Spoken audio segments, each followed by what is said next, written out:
Hi, this is Sarah. Thanks for listening to my show, Meant for More Conversations with Sarah Ali Moore, where we explore our greatest potential, the call to serve, and leading heart-centered change with full authenticity. Hello, everyone. Welcome to another episode of Meant for More Conversations with me, Sarah Ali. And tonight I'm going to be talking with Jamie Voros, and she is a graduate researcher whose focus and degree of study is in aerospace engineer of sciences. Her focus is on humans in aerospace. If you haven't had a chance to listen to Jamie's TEDx talk, the link is in the description area of our conversation tonight. I highly recommend that you go and click on the link and listen to her incredible talk after our conversation tonight. And what it will do is expand your mind around research in science, around the need for diversity and the way that we use diversity or the inclusivity of contrast as we look towards innovation and how it helps us to create technology that is accessible and that is more innovative because of that lens of diversity. I'm really looking forward to diving into the final frontier, this thing called space. It's the great mystery. It's the void. And especially in this time, you know, you might have heard some conversations around the fact that we are moving into the age of Aquarius, which is really about innovation and the exponential growth of technology and innovation in our time, as well as this concept around democracy, around inclusion, around really diversity. And how are we creating a world that is representative? And how are we being innovative, thinking about the representation that's also needed? So this talk right now, this subject matter, is a fascinating one. And I'm really excited to talk to Jamie, pick her brain about this subject of spaceflight exploration and really what she is trying to present, which is the revolution of aerospace, the revolution of spaceflight, and the expansion that this industry is going to take in the future. That's probably going to be bigger, more fascinating and intriguing than any of us can possibly think, that we'll get to see expand in our lifetimes. So if you will help me welcome Jamie. Hello there. Thank you so much for having me tonight. Hi, Jamie. How are you? I'm doing very well, thank you, and so happy to be here. I'm so glad you're here. So you just did a TEDx talk. Tell me a little bit about why this talk? Why now? Why now? So this talk, I think, matters quite a lot in that in the talk I mentioned, I think that we are about to see a huge explosion in both the relevance of human spaceflight and the opportunities to go work in it and to contribute to exploring space. I think it's especially important now that as many people who might not think they can contribute are aware that actually they can. I think it's important that as many people as possible know this so that they are inspired to go put themselves on that path should they want to and not be held back. Oh, that's amazing. How exactly, what was the creative spark around this talk for you when you were crafting it? Did you know that this was going to be what you were going to speak about, or did it evolve as you were going through the crafting stage? Oh, it definitely evolved as I was going through the crafting stage. It kind of started with this whole, I'm in this really exciting PhD program where we get to work on developing technologies that people might use to go to space one day. Mm-hmm. And as I was going through the program, like in the first couple of years, it was becoming more and more apparent that it's very likely that we are going to send people back to the moon and probably onto Mars within my lifetime.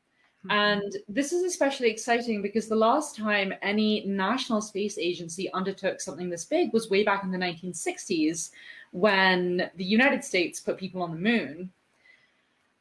The kind of premise of my talk was this is really exciting because way back then it was just for men, but this time it's going to be for men and women, which is exciting for me personally as someone who is female identified. And kind of this talk evolved into, wait a minute, it's not just gender diversity we're talking about. Going to Mars is so much more than going, like, it's an order of magnitude harder than sending people to the moon. And as a result of this, we are likely to need expertise and input from people, not just within the United States, but partnerships from other countries and people who aren't just a different gender from each other, but who also look and sound vastly different and speak different languages from each other.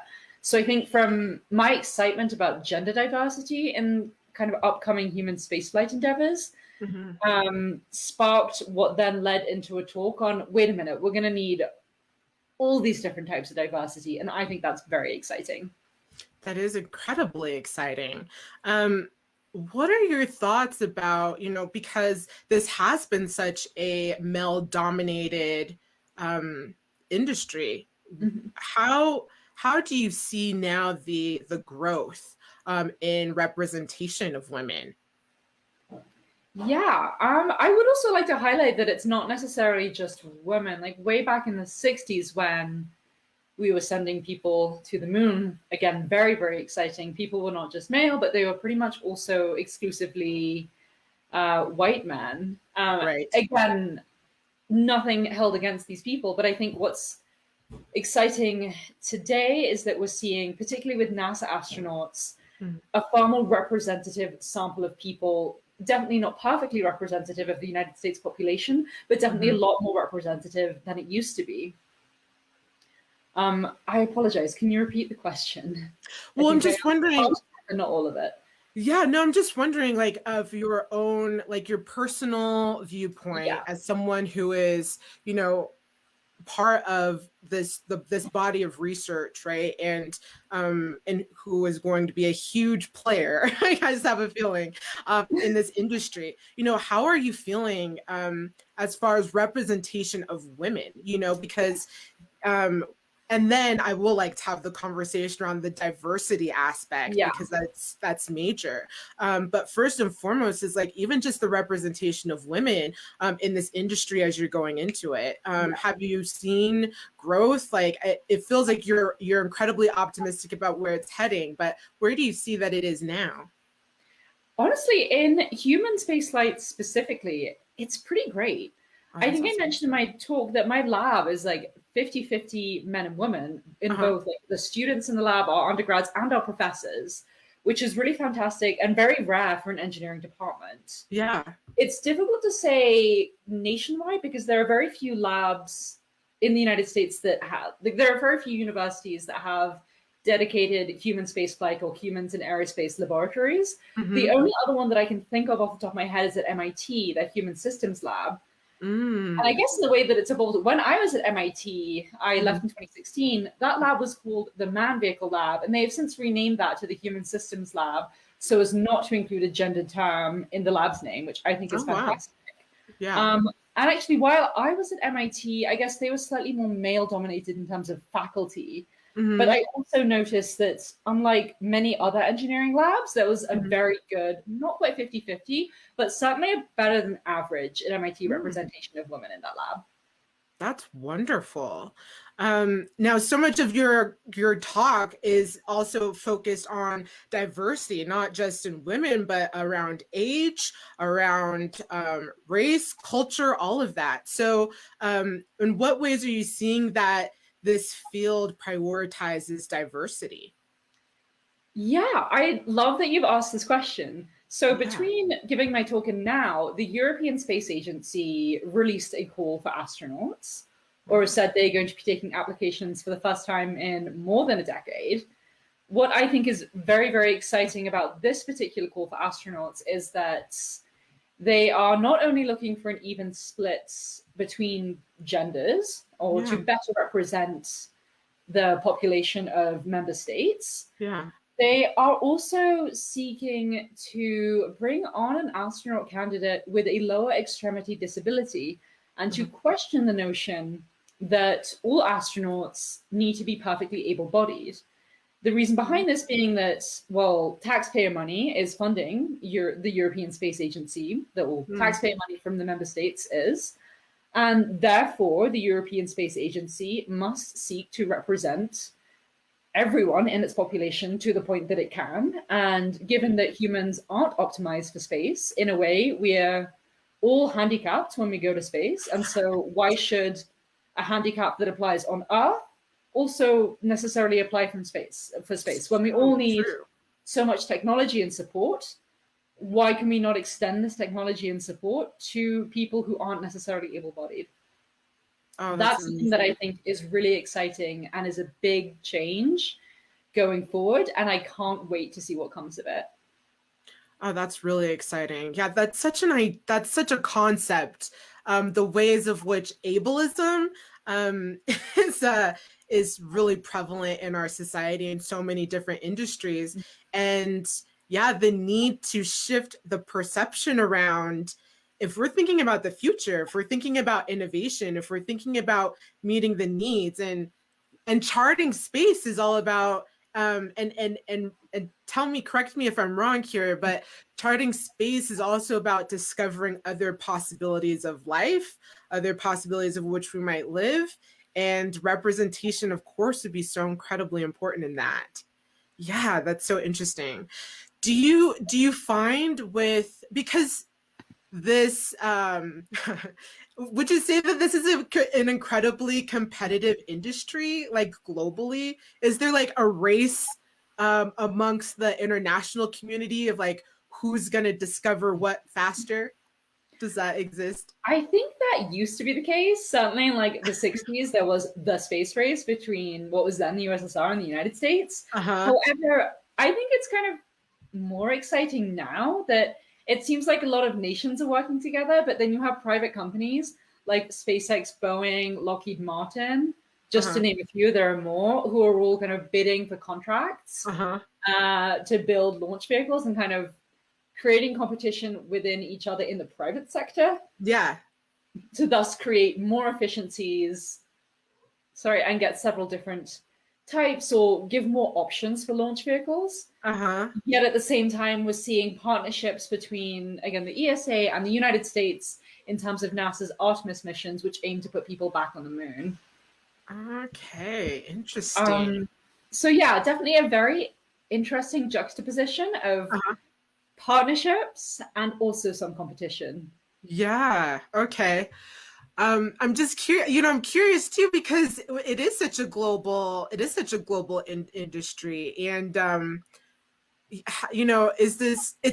feel like currently in this time, this concept around representation or inclusivity, it's heightened, it's increased quite a bit, but it almost feels like a new concept in many ways for many industries. Do you think that it is like a new focus in this industry, or because of the global population, do you think this idea of representation has been there before? So I think it depends what country you're talking about. I think different countries address this at different rates. Gotcha. And the United States should be very proud to know that they are definitely ahead of the game. Certainly in terms of astronauts are often people who not just go to space, but also are like public figures and put a human face to the NASA organization as a whole. And the United States, I think, has a very, very good recent track record of greater representation of astronauts who are minorities, astronauts who are female, astronauts who come from non-military backgrounds, which is very exciting. Incredibly. I think that the European Space Agency in its most recent call has said, hey, we've not been great about this before, but we're going to try and change it now, which is fantastic. And then there are space agencies or space programs like Russia's cosmonaut program, which have almost recessed. So the Russians were the first to send a woman to space way, way back when. We were first sending people to space ever in the 60s, which is fantastic. Yet their most recent class of cosmonauts were all male. And Oh, interesting. yeah, so it's definitely interesting to see kind of different countries progress Backpedal. and also regress at very different rates. Right. Wow, that's fascinating. You spoke about legacy systems. Can you explain a little bit more about like what does legacy systems mean and why are they so important? Yeah, so the legacy systems I referred to in the talk was with regard to cars. Hmm. So in the 1970s, safety standards for cars were being drawn up and beginning to become standardized and nationalized. Hmm. And way back then, they only required testing with a male test dummy that represented the 50th percentile of men at that time, Hmm. noting now that men on average in the United States are about 30 pounds heavier. This is a legacy system because despite this being 50 years ago, many of those same standards are still what car manufacturers have to adhere to today, which means that a lot of car manufacturing safety testing is Hmm. done with this male crash test dummy from 50 years ago that isn't even representative of the people it was designed for back then, which Right. is problematic because it's difficult to continually update these systems or standards, hence legacy. Right. And that can in turn become a problem because it's so hard to make big updates and changes. It's difficult for the governing organization, which is the NHTSA, to Uh-huh. suddenly say, oh, actually, you need to run all these other tests. And as a Hmm. result of this being done 50 years ago and kind of becoming stuck as the standard, we Yeah. see this very big discrepancy in car crash outcomes between men and women. Oh, interesting. So when it comes to legacy systems, so are in your talk, when you're tying this to aerospace, it's the fact that we're in this time right now where we're creating the systems that will be the legacy systems Yeah. that infer to the future or impress upon the future. Um, Gosh, it's almost like exploring this concept of how, I guess, would it be how we make these systems agile in the way that we're thinking how they can shift, evolve, grow. Um, how like what's the process of thinking in developing these systems today that will become the legacy systems of the future to have that agility, to have that understanding of the need to shift and expand? Like, is that something that's present or is that like new and growing? What do you see with that? Yeah, I think it's something that's changing, but very slowly. Mm, I do want to preface this with, as a researcher, the research I do is kind of on the very kind of what we call low technology readiness level. So we're mhm. testing it in a lab. Okay. The stuff we're testing has a long way to go before it gets to actual production. Okay. What we see in labs right now Mhm. is certainly for things like bike design. You go read studies and it's like, oh, we tested 50 subjects. They were all men. We didn't record their ages, we didn't record their race. Or we tested 15 subjects and they were all between the ages of 18 and 22 because it was easy to pluck college kids off the campus we were on. Yeah. Which can be frustrating. And some of these studies are pretty, like, as recent as 2017.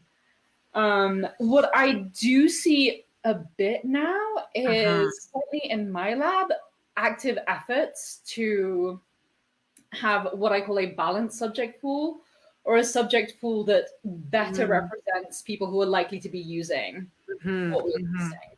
hmm. That's what I see in my area of work. I Uh-huh. can't speak for kind of later down the line where you have like private companies actually manufacturing things like bikes. Um, Yeah. I can only hope it's better at that stage. Right. I love that term, balanced subject pool. So that creates a lot of incongruencies then with data. As a researcher, when you get this sort of data and you're trying to figure out, okay, what's the next step or in what you're creating, um, what is that? Does that create an impediment for you? Like how does that affect your process and what you're doing as a researcher? I think that when you're looking at studies with people or that concern people, Yeah. I think that it's really important to be able to read them with a somewhat critical eye and look at like data that has like a very narrow demographic isn't bad data, and there's no such thing as wrong data as long as it's well collected. But I think it's very important to be able to read the study and say, okay, so these conclusions say we're reading a study that says, oh, this shape of bike frame increases efficiency.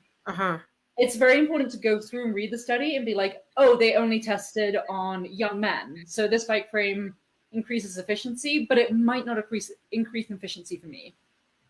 Gotcha. And kind of when designing, say, a follow-on study for that, it might be interesting to try and replicate those results, but with a different subject pool before going on to the next step of like, oh, if we change the bike geometry a little bit more, what happens? So I think the impact to research specifically is to be able to, hopefully the study is well written, and usually studies that are peer-reviewed and published are, you should be able to replicate the study yourself. And if you have the resources, and often the reason people have narrow demographics is because they simply don't have the funding to find all the people necessary to make a balanced subject pool. If you could do that, is to be able to replicate the study with the people that you're trying to service. That makes a lot of sense. When it comes to research, there's like peer-reviewed research, but there's a lot of research that's also done like privatized, like through privatized. Would you say that there's like further incongruencies, or do you see that it's pretty even as far as what's happening through like a public study versus like a privatized research study? I think it depends exactly what you mean by privatized research study. So if you mean funded, like as in funded privately but still publicly? Yeah, let's go there. And if it's not published publicly, what would that be? Is that shared internally with the organization, or? Yeah, so it's definitely the case that a lot of organizations have a lot of data and may run their own studies internally and make inferences. I think this is reasonably common practice in the tech industry, where they have heaps of data on their users and might run internal studies to determine, how can they make their users happier and how can they provide a better product. I think there's often, like, I think the people doing it are probably doing very good jobs and do just want to make a better product. I think that where you get a private company funding a public study, usually it's fine because they'll fund someone who is not affiliated with the university, not affiliated with the company, and say we'll run the study at a university external to the company. They will not have a conflict of interest and have no reason to do anything other than their best work. I do think that I have a lot of faith in the peer review process, where all authors have to declare any conflicts of interest. And I do think, especially certainly in my field, it's rare for a study to have less than 2 authors. Like the minimum, you'll have 2 people working on it. And I do think that cases of people misrepresenting their conflicts of interest are extremely, extremely rare, particularly when you have a lot of people on a study. That is extremely unlikely to happen. Oh, that's really good. What makes you passionate about this? Why this subject for you? Well, I'm going to start off by saying that I'm a space nerd, and I think space is really, really cool. It is. I know that's not the best answer, but you get cool kids who are like, I want to play with rockets. I think space is fun. I think rocket ships sound great. I guess I'm a kid that never grew out of that. I love that. And I got to university and was like, oh wow, there's a whole major for this. Yeah. So what's exciting you most about this right now, about the aerospace industry? Like where do you want to play in all of this? That's really hard. I think what's exciting about being in a PhD program is that I don't have to make the choice yet. Um, and I feel like I get to weigh up the different options. Uh-huh. I think that I would be extremely excited to go be an engineer on a spacecraft for humans, whether that be designing the interior or designing spacesuits or ensuring that control systems are compatible with the human operators. Mm. Would be a lot of fun. Another option that I'm considering, though, is definitely quite competitive, would be to stay in academia and continue doing research. That being said, that's definitely a very competitive path and not a path I feel like I can count on. Oh, interesting. Okay, highly competitive path. Okay. Um, so in your talk, you talk about the potential of increased employment in this area. There's going to be a need for more people to participate in this industry. How do you see the potential of diversity in this field, and what's your vision of what you'd like for it to look like, this industry? Yeah, so what I'm excited about, as you mentioned, is the growth that we're about to see. And what I think can be different going forward, and it definitely has been becoming better, is that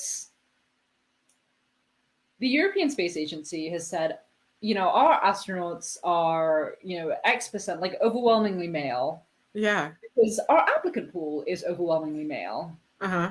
And in days gone by, that Yeah. used to be an acceptable explanation. What I Mm-hmm. think is exciting about now, and something that we can change as we see high growth in this, not just astronauts, but engineers, support staff, mission control, all these people that come together to make these things happen, is that instead of sitting back and saying, oh, our hires reflect our applicant pool, we Mm-hmm. now have the opportunity to go out and make sure we're getting all the applicants that we want. Mm. And that we aren't missing out on people who either don't hear about the opportunities or look at them and think, oh, I could never do that. Yeah.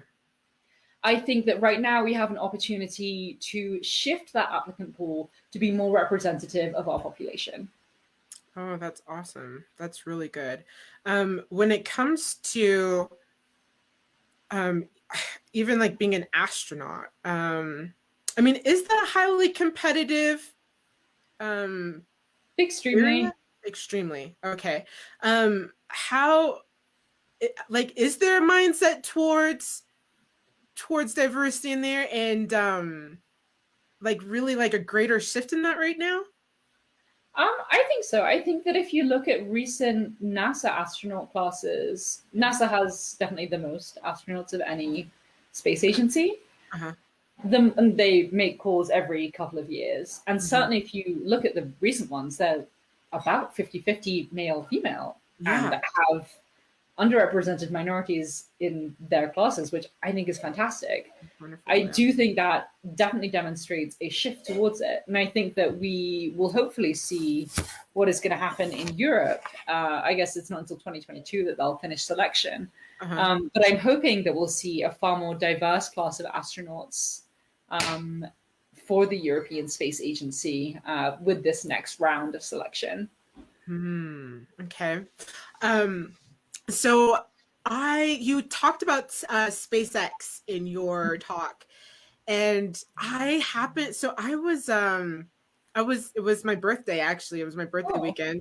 I was up at the hot springs, and I was like sitting out looking at the stars, and then I just started to see this like moving light, followed by another one, followed by another one, and another one, and another one, and another, and it was just like a stream. I tried count, like me and my friends tried counting them. I was like, what is that? Because nobody was paying attention. What is that? And everybody's like, what? And they're looking and they're like, whoa. And it was like a light show. And I was like, what the heck is that? It was so crazy. And so of course, later on start to like Google when I get back into the area of reception, like, what the heck was that? And it's like SpaceX is like sending out satellites. Yeah. And there, for that specific project, I think it was around um, cell phone, like networking for cell phone or Wi-Fi. I don't know. So what are you seeing as far as the innovation in space that's happening right now, like SpaceX? That is, that's pressing upon the future in ways that we haven't thought about, or is new, or Yeah. need. Like, what are you seeing there? Yeah, so I think what you saw was SpaceX's Starlink, which is a very exciting and ambitious project to, again, not my field, so definitely fact check me on this, Yeah. but to provide, I think, internet access much more freely than like needing to be near, say, a Wi-Fi terminal or plugged in with an Ethernet cable. What is kind of what I think is a completely different type of really cool innovation that we're seeing is the decrease or rapid decrease in cost related to small satellites and getting small satellites in orbit around the Earth, which enables things like SpaceX's Starlink. Oh, so would that remove the need for personal satellites then? Having more, or I don't think it would quite remove the need for every single other satellite, but I do think that as satellites are becoming so much cheaper, again, this is not like my subfield within aerospace, so I'm not too knowledgeable here. Yeah. I do think that the drastic decrease in costs of like getting things into orbit and also building satellites is going to provide us with a lot of opportunities for technological advance, and SpaceX has harnessed this in creating a constellation of satellites that can make internet access much easier and cheaper to bring to places where there aren't good physical connections. Oh, wow. That's amazing. As far as the research that you're working on or studying, is there anything going on right now that's got you excited about the future of aerospace? Like, I'm sure there's a lot of listeners who are like, I'm not very familiar what's happening in the aerospace area, but like, what sort of things are you seeing that's really cool innovations happening right now? Okay, so one of the most exciting things that I think that I get to work with is this thing called galvanic vestibular stimulation. It's absurd. You like strap electrodes to your head. So you place a couple here and here, and you can also place more here and here, and pass a current through them. So it's like a little conductive patch that you stick on. And if you pass just the right amount of current through them, you can like make yourself feel like you're tilting. Like you can elicit very realistic sensations of motion, which is, I think, is pretty crazy. For aerospace operations, in my talk, I was like, okay, yeah, we're investigating the use of this to make pilots' vision slightly better, but I think it's something that's more broadly relevant to the population at large, could be really exciting for virtual reality and VR experiences. Where I mean, VR right now, like you've got your goggles on, everything in front of your eyes is moving, but your body is still telling you, I'm not actually moving. However, with GVS, where you stick these electrodes on, you kind of couple that with VR, you could create this really exciting experience where you feel these hyper-realistic sensations of motion while you're also watching the world go by in your headset. So not directly related to aerospace, but this could be a lot of fun for video games, for flight simulators, and different types of VR experiences, which I think is very exciting. Oh, that's really interesting. Yeah. I don't know. I feel like that like feels like already. I feel like whenever I've tried virtual reality, it's like so totally trippy that to also like have a visceral feeling of that is it's pretty crazy. Very thrilling. Who needs Universal Studios VR that you can actually feel all of those experiences? That's amazing. Anything else going on right now? Anything else? As in, there are like 1,000 different projects going on, I think, in any given research lab at any given time. Yeah, but anything that makes you really like, whoa, this is amazing. I'm really excited about the future of this. GVS is like hands down like my favorite thing right now. I think it's so cool. Yeah. What else? So the project that I'm on right now is pretty interesting in that it's looking at how we perceive orientation. So that is when you fly a plane or drive a car, you have visual cues, like you see what's going on around you, you feel movements, and based on this, your brain perceives whether you're facing forward, moving, moving backwards, rolling backwards. And while cars are generally pretty easy to control and most able-bodied people can drive if they want to, planes are quite a bit harder. I think what's exciting about my project right now is that by being able to estimate how we perceive orientation, we should ultimately be able to much better design plane control systems and make planes a lot easier to fly. Oh, wow. That would be really great. That's which would be a lot of fun. And hopefully some days in the future, if you have a good control system, it won't cost tens of thousands of dollars to learn to fly a plane. That being said, we actually already see this in the drone industry. Like way back in 2012, 2013, if you bought a drone, it was probably quite difficult to control, perhaps unstable, kind of you're controlling it with this controller, you're trying to get it to fly. It was difficult to kind of get it to fly in a straight line or go up and down at a constant speed. However, with advances in control theory, or not control theory, mostly controller design, it's now so much easier. Anyone can buy like a little camera drone and it's got a controller with several buttons on it, like it can take off itself. It's very easy to fly around. Yeah. And so that is kind of, you'll be holding the controller, you'll say, I want to fly forward, and the controller will then process that input signal and tell the drone exactly what to do and how to fly so that it will go in a straight line, which is very hard for you to do alone.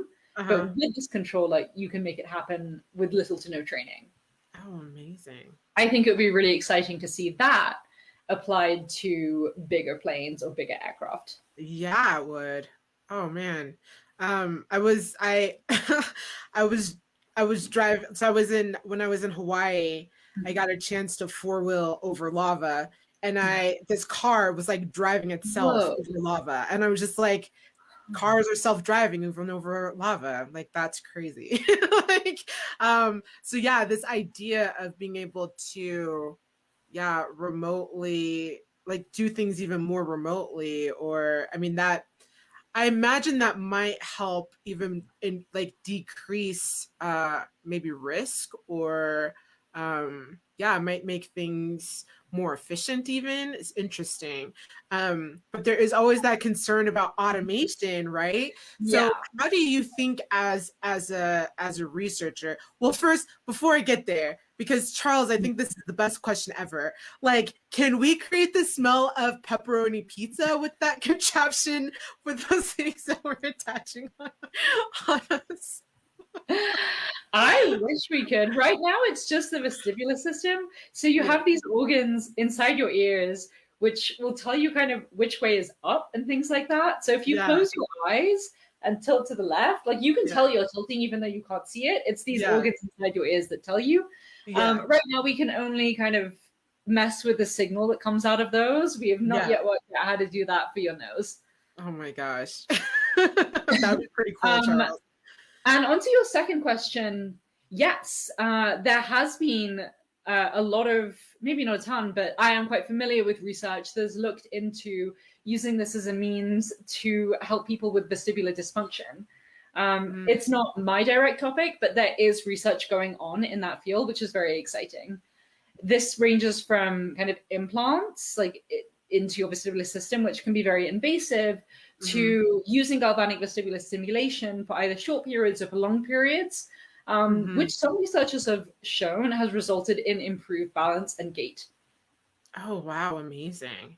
Yeah, Charles, that's pretty incredible. Thanks for putting that that question out there, because that would be pretty amazing. I really think that where we're heading with this innovation, right? Not just only in the area of aerospace, which is really fantastic.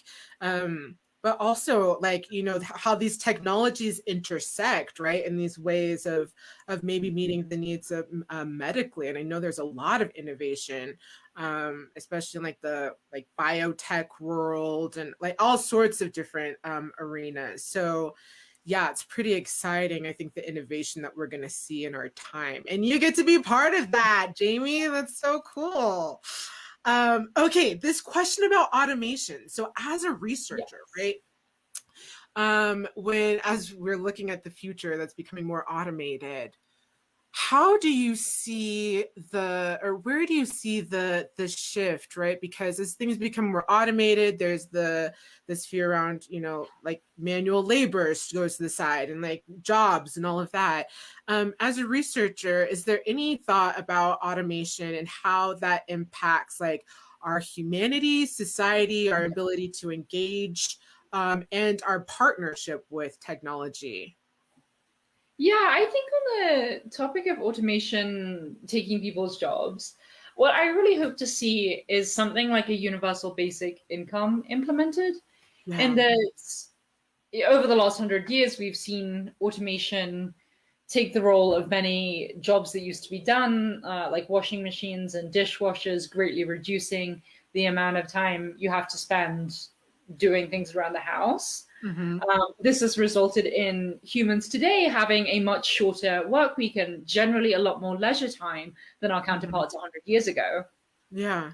I don't see why we can't continue to extend this and say, well, you know, if we don't need a lot of jobs to be done 100 years from now, why can't the people who used to do these jobs simply have 100% leisure time? Like, if Interesting. as a society we can afford this and these jobs don't need to be done, why should these people work? Hmm.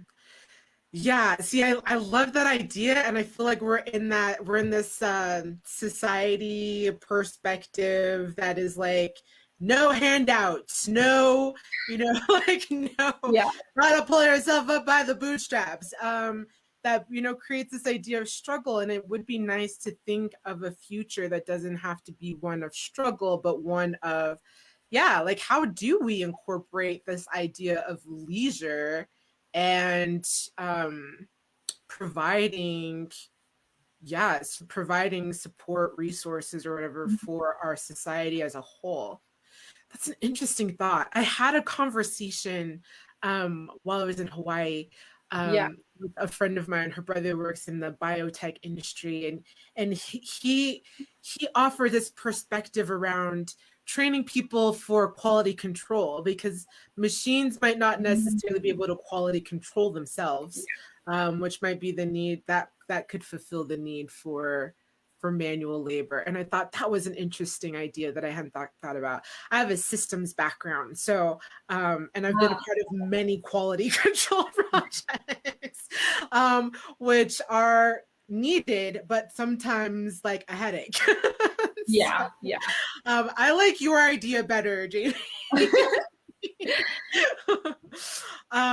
Okay, so from your talk, and you know, creating this vision, right, of representation, of diversity, and this revolution of spaceflight, right, the exponential growth, and really the exciting nature of where we're headed, right? What do you want people to take away most about your talk right now? Yeah, what do you want them to really get to the heart of what your message is? I think what I want them to take away from this would be Yeah. that, yeah, we're about to see all these opportunities open up. And, you know, if you know someone who's interested, tell them they can. There are Yeah. opportunities for them too. Yeah. How does one get involved if they're not going to school for a PhD in aerospace engineer sciences. How, see someone is like, yeah, I do want to get in that field, but I don't see myself being like a rocket scientist or something like that. What kind of advice would you offer to people who want to get involved in this industry, who are like nerd out over space, Yeah. like you? For people who are not, interested or doing aerospace engineering specifically, I think I would highly recommend having a look through jobs at an aerospace company that are not like aerospace engineer. In fact, there are very few jobs at aerospace companies where the title is aerospace engineer. Usually it's something like, we need someone to do software for this, or we need a mechanical engineer to design this, or even we need a graphic designer or artist to design the media kit or press kit for this. So if it's something you're interested in, it's about looking for jobs that fit your skill set within that company. I think I mentioned in my talk, aerospace engineering is more about bringing together a lot of different skills for the goal of sending things to space or making things fly, rather than a certain set of skills. Right. Yeah, the diversity of those functions. Yeah, that's amazing. Is there anything else that you want to leave with people before we close out tonight? I just want to say thank you so much for having me. This has been so much fun. Oh, good. I'm glad. Yeah, I'm so glad you're able to come. And when I listened to your talk, I was like, all right, we're talking about space. This is going to be a fun conversation. I mean, there is such a,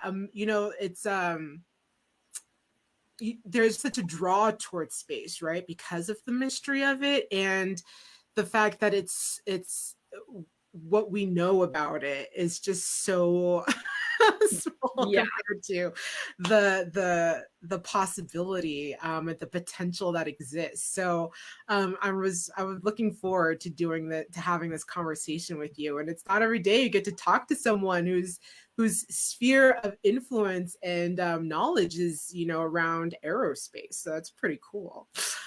How can people connect with you?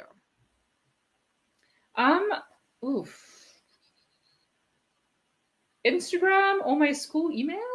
Okay. I don't have a huge online presence. Yeah, I understand that. I can post my Instagram handle. That's probably the easiest. Oh, perfect. Yeah, share your Instagram handle with me, and I'll be sure to share that with people so they can follow you and follow, what you're doing, what you're putting out there. Charles he's always cracking me up.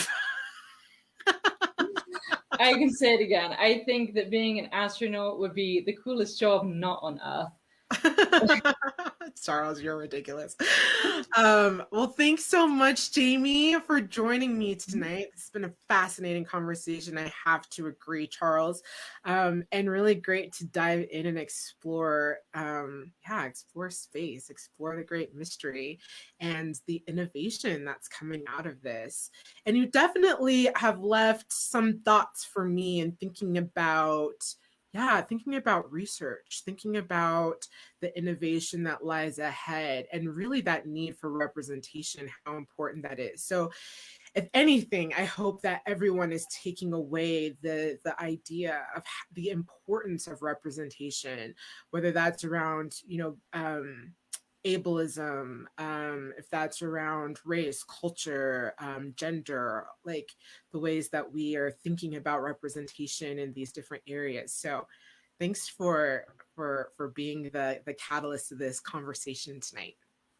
No, thank you so much. Have a good night, everyone. And my next conversation will be with Charles Chesler. And we're going to be diving into self-worth, aligning your passion with your values, and reinvention, and building your confidence in your craft and what you do. I am so excited. Charles is an amazing teacher, just a fountain of wisdom. And whenever I hear Charles talk, he's got me taking notes. So you're all going to want to be present for this conversation. Jamie, thanks again for joining me tonight. Have a great rest of your week, and have a good night, everyone. We'll see you at the next episode of Meant for More Conversations. Bye, everyone.